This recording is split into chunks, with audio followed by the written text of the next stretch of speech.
Hey there guys, I'm going to do something I usually don't do, which is I'm going to critique another film director and a terrible, horrible, awful movie, Resident Evil, Raccoon City. Um, so I'm kind of calling the director out here, and I'm saying this.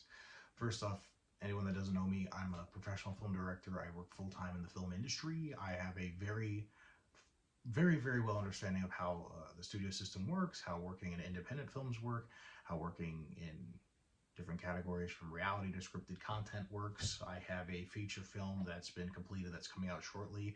I directed a second feature film, and I got hired to direct a third feature film that's coming out, or we're doing a pre-production for next month and shooting in probably April of next year.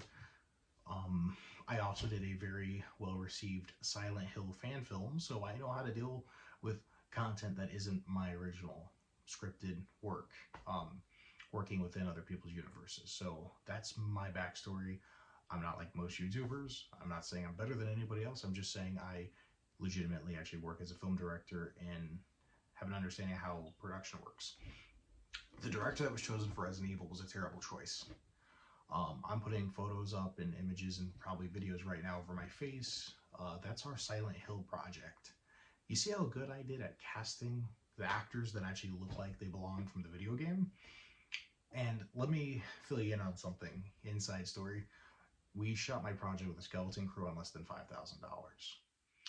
They shot the Resident Evil film on $40 million, which is about $30 million less than what was spent on Peter Jackson's The Lord of the Rings first film. The production just looks terrible. You can tell the director has no understanding or mindset on set design. And let me back up and explain things to people who maybe don't work in the industry. At the end of the day, everything falls on the director for the most part, unless a studio head takes over and fires that director when it comes to the artistic side of production. So meaning every bad choice in the film is the director's bad choice. The bad effects, director's choice. The choice to merge two stories together, Resident Evil 1 and Resident Evil 2, director's choice. The set design that looks like a really cheap made-for-TV sci-fi channel movie, director's choice. Let me just explain. The police station in Resident Evil 2, because I'm a legitimate actual fan of the Resident Evil series as well as being a filmmaker, is based on a museum. Like in the video game universe, it's supposed to be a museum that was converted into a police station, which is why it looks very old and very big and doesn't look like a standard stock police station for most films, medias, video games, and such. Dude, like, have you been to LA or New York or any like places to film? There's plenty of museums that are closed off specifically for filmmakers. So you could have had those details and it would have made the set not look as cheap, and then simply add a set decorator and art department director, roll those things in to make the details in. Again, going back to my Silent Hill film, I knew I wasn't going to find a perfect hotel from Silent Hill 2 or a perfect gel from Silent Hill 2, but I found locations that were real, that felt real, that gave room and growth, and the set didn't look cheap. And I shot that for $5,000, bro. And also, for anyone that comes in and watches this video who doesn't know anything about this director, go watch this terrible movie, F. Literally, it's called F. It came out in 2010. It's mocked by the horror community. It has an awkward ending. Like, it just ends, like, almost like they lost budget, didn't shoot the last 10 pages of the script or something. I've actually watched that movie with my buddy back in high school. It's a terrible film. And you can tell in these 11 years, this director hasn't really grown much. And he clearly doesn't, again, really know how to work through a budget to really expand it. Director's job, really, if you're a good director, your job is to make $100,000 look like you have $1 million. You got $1 million, make it look like $10 million. Now, again, that doesn't all fall into the director if you don't have full control of your set, but because the director is an integral part, you should be able to hire the right people and the right team, especially at a budget scale level. I mean, a good example of this is The Invisible Man, produced by Blumhouse, made by a lot more of a tour of a director, was shot on less than $8 million. Yeah. And if you go back and watch those movies, the sets feel real, the locations feel real, they had bigger name talent. Don't get me started with the casting. Again, I didn't cast my buddy Vic just because I needed Vic from anime to be my actor. I cast Vic because he basically looks spot on like James Sunderland from Silent Hill 2. And not only that, but I knew he's a lot of people don't know because they primarily know him from anime, but he studied acting and he dug deep, researched the video games, and took an understanding of the game. And he won a Best Actor award for that. I won Best Director, Best Producer, Best Editor award for my work on that film. And we're blowing up in the festival circuit. It's not that hard. Give the fans what you want. And again, I'm quoting what the director said. I don't have it pulled up, but you could look it up, or I'll put the link in the description. The director chose to cast actors that didn't look anything like the actors. In fact, I believe it's Screen Rant has an excellent list of actors that look like Resident Evil characters, and they're actors that are clearly easily affordable on a $40 million budget. A lot of people might think 40 million isn't a lot because they're used to seeing a Marvel movie and they are hearing those 150, $200 million budget range. Let me explain. $40 million, even just 10 years ago, was a really, really hefty budget, especially for a Resident Evil type of storytelling. When I saw the movie, there was nothing really that innovative camera work. Again, I would have totally, if I was directing the film, I can imagine opening up with the STARS operation in the forest, doing, I do a lot of POV shots as a director, and I would have done something cool where I would have made it look like it's a shoulder mount rig or a gun mount rig on a camera, and have the like opening shot of the film where they're basically going, like landing in the forest, and having it where they're like infiltrating the area. I would have done something like that if I was directing the project, to really kind of grow scale and everything like that. And then basically, if I was directing it, I definitely would have pushed my cinematographer to do a lot more interesting camera work and techniques. And again, at that kind of budget scale, that's extremely doable. It's like, again, the film, and again, I have a lot of director friends that are older than me that when we watch the film, it legitimately looks like a really cheap asylum film or a sci-fi channel movie set. And again, that's believable when you're shooting something for like, $200,000-$300,000 in Los Angeles, where standing set's going to cost you probably $1,500 a day plus city permits. But again, when you're talking a $40 million scale, it's a completely different level, and it's shame on you, dude. You're the kind of idiot director that's like showing that like people can't handle or understand other subject materials. You need to go the Peter Jackson route. Like, you either love the material and do it, or you don't love it. And the first thing you should do if you're hired as a fucking director, and I wish the studios would hear this, like look at my Silent Hill project. It's blowing up, and I'm not the only one that made a fan film that's blown up by people who happen to be filmmakers who had a little bit extra time and shot something out of passion. If you want to be a director and you're taking on a comic book movie or an anime franchise or a video game franchise, have some damn respect and love for the franchise that you're directing, dude. Like, have an understanding. I'm not saying you have to be someone like me who grew up playing Resident Evil who just happened to get into filmmaking. I'm saying if you're hired to do it, do your damn research. Research the games, research the characters, research things so things make sense. That's all I'm saying. Like, and also, like I said, like, I would kill to have a $4 million budget. But if you look up the reviews on my films and the stuff I do, because I do a lot of producing work too, is my films are known as, I really push the budgets I'm given to make it look as good as possible that they could with that budget, as far as locations go, and trying to get as many celebrities as I can attached and things like that. It's a lot of pre-op work. But like I said, I know how directing works, and rather if it's visual effects, makeup, set design, wardrobe, whatever it is, the director, they go to you. If you're a legitimate director, they come to you, your crew respects you, and they get the yay or nay from you. So every bad decision is yours. When I shot Silent Hill, I'm not saying it's a perfect film, but again, we shot on $5,000. We shot with a 4-day principal photography cycle. And like, so yeah, there's going to be some give and take because we shot almost 40 minutes worth of material in 4 days. Your principal photography schedule, I guarantee, was not less than 30 to 40 days to shoot, an hour and 50-minute movie. So like,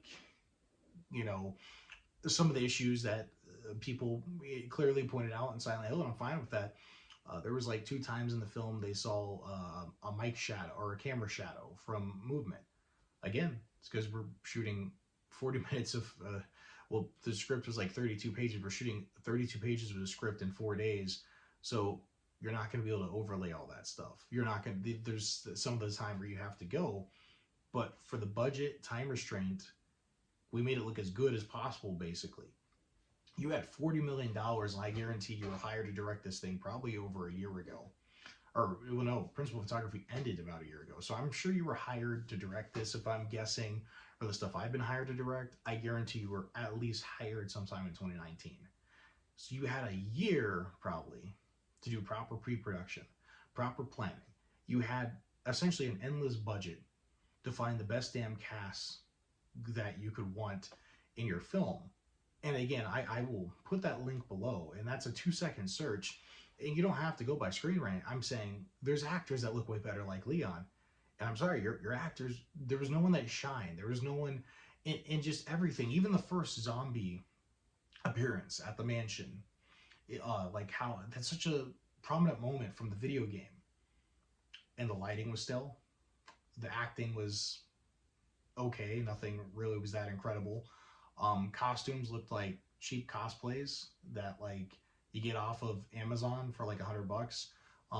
Like I know all the tricks, and that's what I'm saying. It's like, dude, it baffles my mind. When I looked up the budget, I legitimately thought this was going to be like some more indie film budget of like a $3 to $4 million range, which I could get with all those sets and all the things. I could be like, okay, yeah, I could see it stretched out and not going that far. But when I saw $40 million and a lot of your sets, a lot of your production design, your direction looks worse than Resident Evil fan films that are on YouTube, made by skeleton crews and people with no money.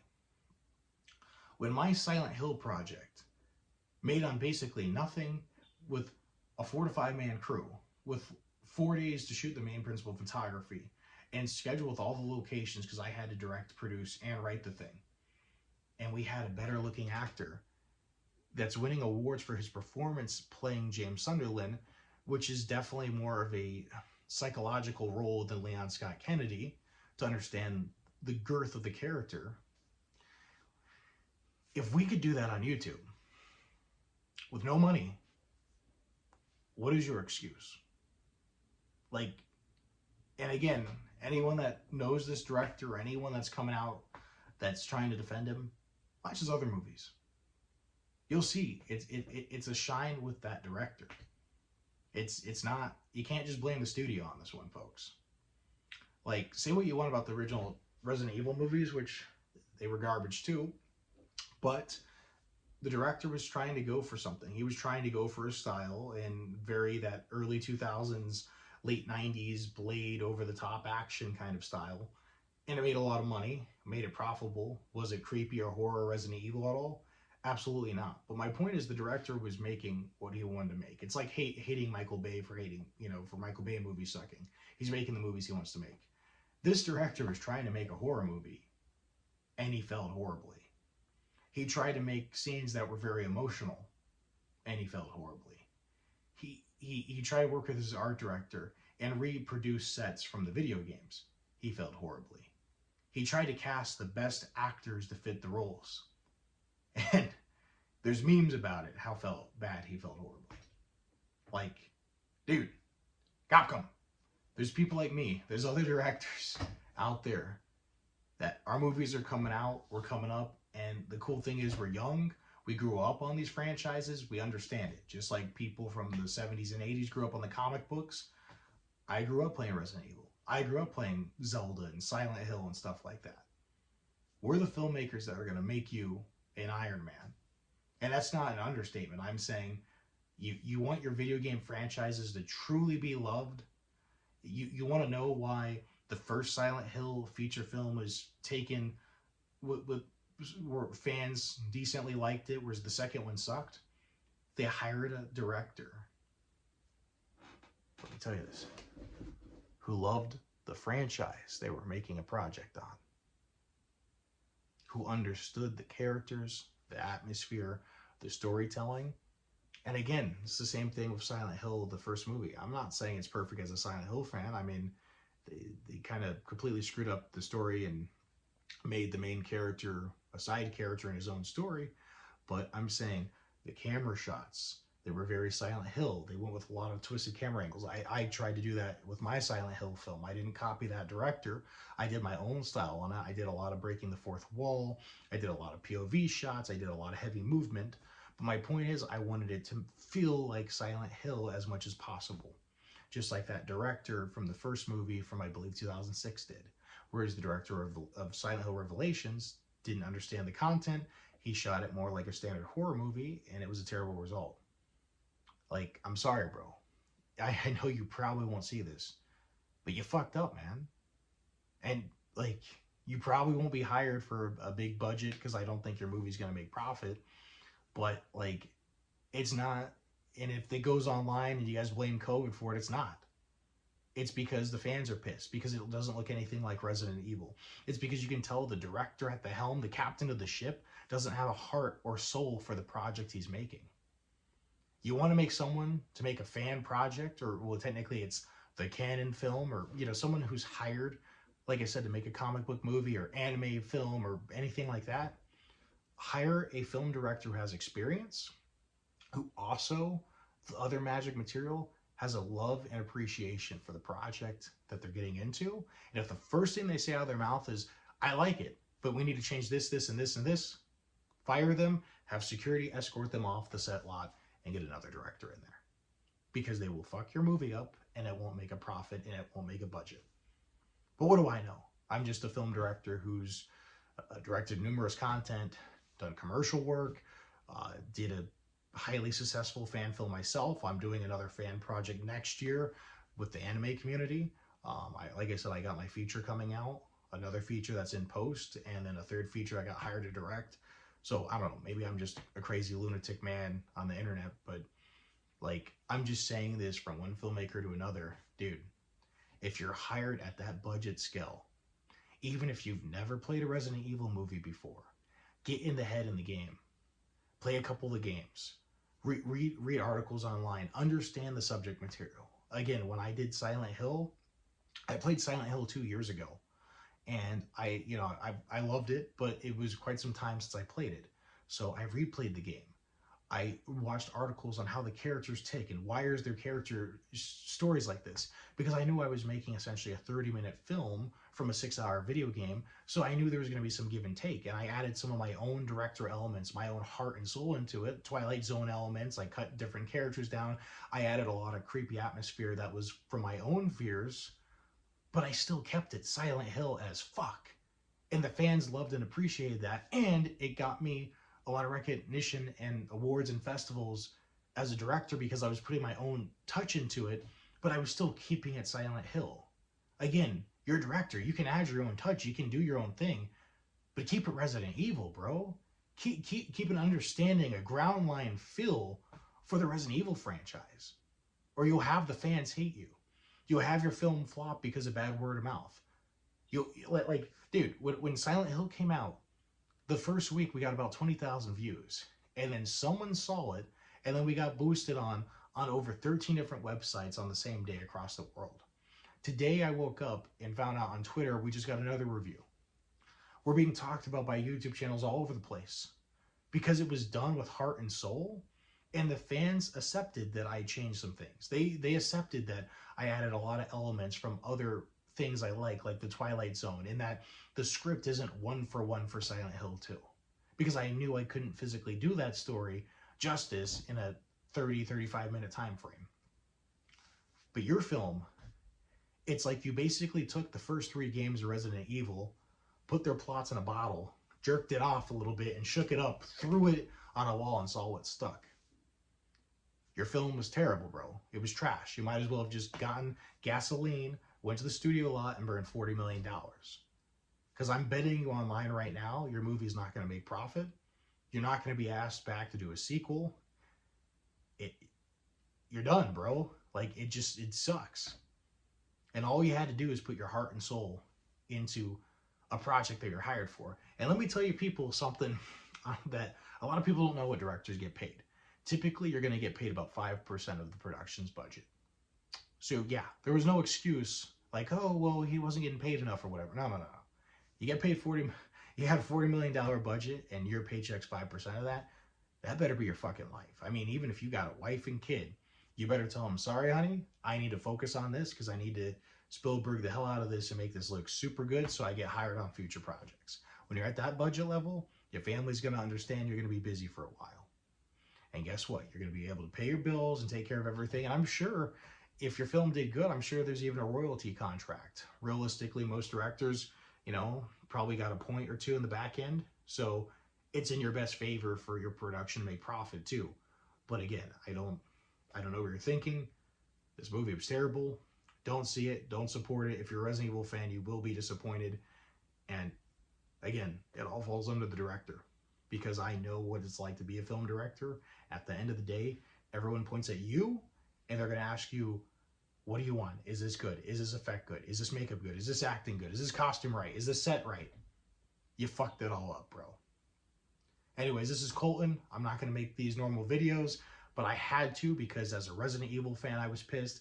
As a filmmaker, I was extremely disappointed in another director that just jerked off $40 million. And as a studio, I hope you guys see this and understand. You want a film to succeed? Hire fucking auteurs and directors who understand the material.